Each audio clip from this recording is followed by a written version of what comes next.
Everybody say hello to Connor. This is Connor's Jeep. What year of Jeep is it? 2013. 2013 JKU. We're going to use it as an example. I don't think anything is wrong with it. We'll find out. Because today we're going to go through the suspension of the Jeep for all you people that I have a wobble, I have a shake at whatever speed, you know, or you have death wobble. Well, we're going to go through some basics in order to better give you the knowledge on what to look for if you have those issues.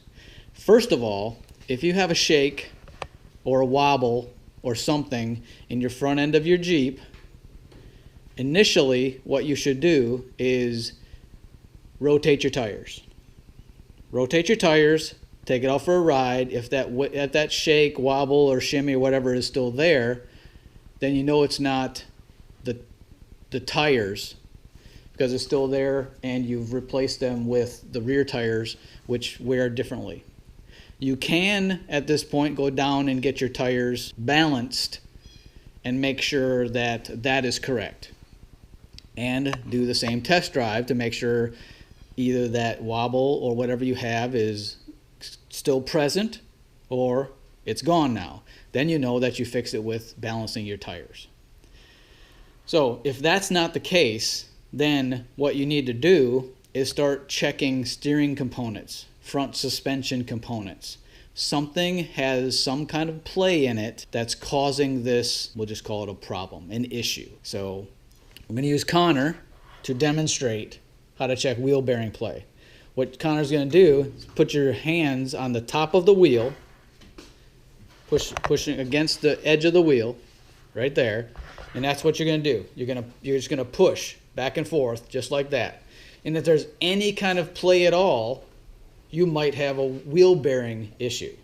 All right? And you want to do that on both sides. We're not going to do it on both sides. We just did it once. So if you push on the top of your wheel and you have any kind of play at all, you're not going to see it in the if you go up underneath here, you're not going to see anything because it's the wheel bearing and it's integral. So if there's no play, great. Then we just move on to the next thing. If there is play, then you need to replace the wheel bearing, and I'll put the link up here in the corner to that video that I've already done. So next we're going to move to checking the tie rod ends and the drag link ends, because if there's any play in those, then you will also, it could be causing your shake or shimmy or wobble, whatever you have. So we're going to have Connor move the steering wheel as I look at the tie rod end, and I don't see any play at all in that tie rod end at all. Okay, because you will notice a definite play in the tie rod end, and there's none in this side over here. And if we look up on top of here as he's continuing to move the steering wheel, we can look at the drag link end as well. And there's no play in the drag link end on that end or at the pitman arm either. And I will put the link up for the pitman arm and the drag link end that I changed out on another JKU earlier this year. So I don't see any play in the drag link, no play in the tie rod end on either side of the drag link or the tie rod. Now at the same time as he's moving the steering wheel back and forth, you can also check the track bar for any play in the track bar. And I don't see any play in that track bar bolt right there. We'll check the other end. And I don't see any play in that track bar. There's no play in that track bar. Okay, so that's what you want to be looking for. You want to be looking for any play in the track bar, any play in the drag link, any play in the tie rod ends on both sides. So we don't have any play at all in any of those joints. So that's a good sign. All right, so we've checked the wheel bearings. We've checked the drag link. We've checked the tie rod ends, both ends. Next, we're going to check ball joints. While we were on break having a beer, I decided that we slid the jack over and jacked it up. Because what you want to do to check the ball joints is you want to lift the Jeep, one tire, both tires, doesn't matter. You can support the vehicle with a jack stand, but it's not necessary. But you need to get the tire off the ground. Okay, so there's a space underneath that tire. What Connor's going to do is he's going to slide a crowbar underneath the tire and lift up. Hang on. And what we're going to be doing is looking at the ball joint to see if there's any play, and there's not. So he's going to lift it up, he's going to let it go all the way back down, and he's going to lift it up all the way back down. Well, as you don't see, there is no play in the ball joint on the top or on the bottom, because you'll see the steering knuckle moving up and down if there was any play at all. But it looks like we're good. Thanks, Connor. All right, now that we've done the main components of the suspension, we're going to do a visual inspection of the sway links, which are right here. And if you can grab them and move them at all, then you have an issue. Okay, that's pretty much the only test you can have. If you can grab them, you can look at the rubber to see if there's any unusual wear and tear, or if it's ripped, or if the sway link is not centered on the rubber. Any of that is going to be a telltale sign of there's something wrong. These look to be pretty good. So as you're checking your sway bar links for any kind of play, don't forget to check your sway bar frame bushings, because if those frame bushings are bad, then that's going to cause your anti-sway bar to move and cause play in your system.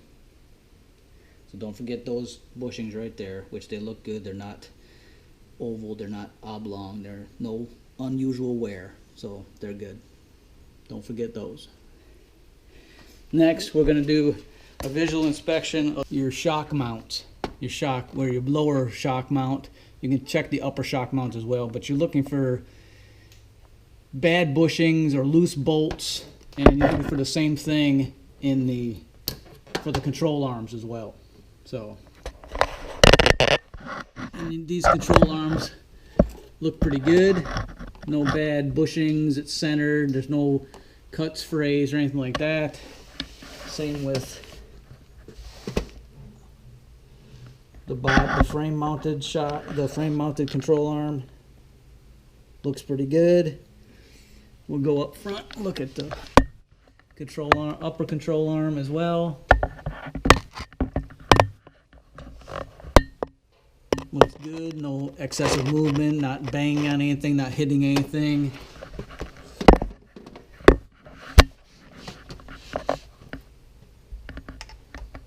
Everything looks good. So, again, like I said, you're looking for bad bushings.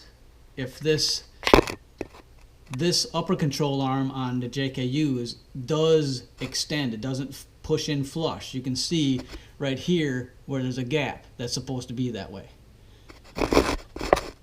But you're looking for any broken bushing, rubber missing, loose bolts, anything like that. We don't have any of that here. So you want to check both sides for that kind of wear and tear. Alright. That's just all normal weathered bushing. There's nothing wrong with the bushing itself. And there's nothing wrong with the shock over here either. So he looks to have no issues with his suspension components.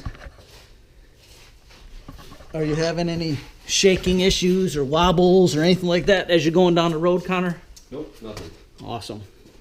So that just confirms that he doesn't have any issues.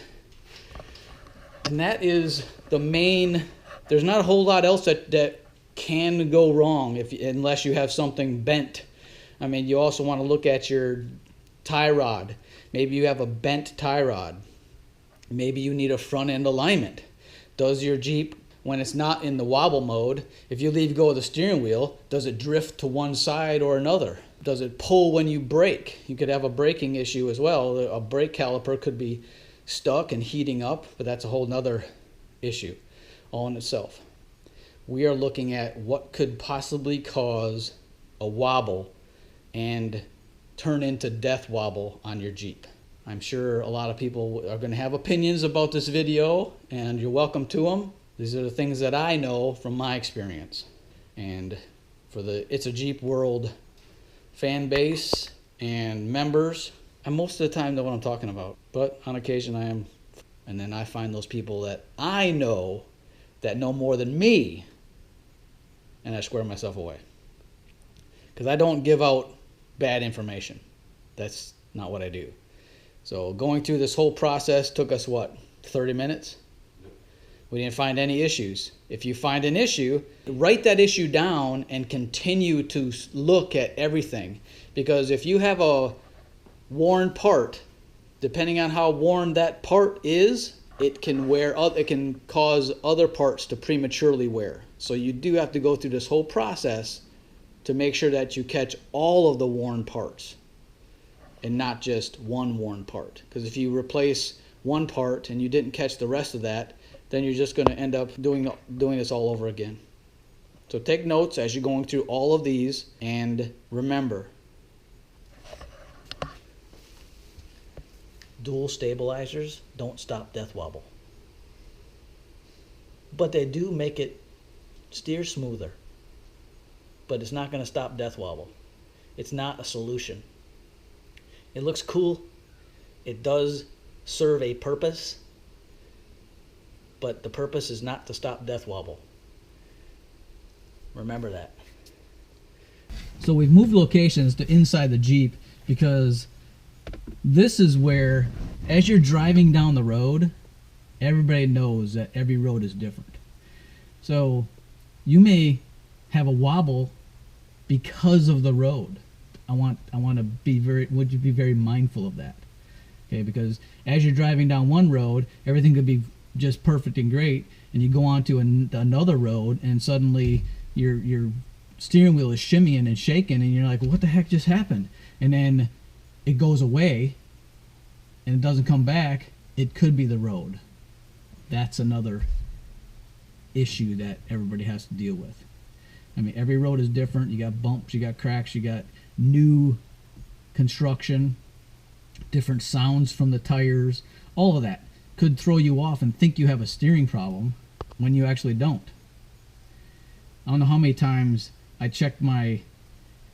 now we're talking about it and I'm coming up with other things. I don't know how many times I checked my steering components because I had a vibration in my pedal, and it ended up being the flipping 50-inch light bar that I no longer have on my windshield, because it was vibrating so much that I thought I had a suspension issue, and it ended up being the vibration through the windshield into the body, into the pedal of the Jeep, and it made me think that I had a suspension shake or a suspension problem. It ended up just being a vibration from the wind hitting the light bar. There's another possible something that you can check. So, any other thoughts come to mind, Connor? Nope, not really. All right, I think that about hits everything then. All right, it's a Jeep World. Don't forget to subscribe. Hit that subscribe button. Hit those notification buttons so when I submit a new video, you'll know with a ding in your YouTube. And have a great day.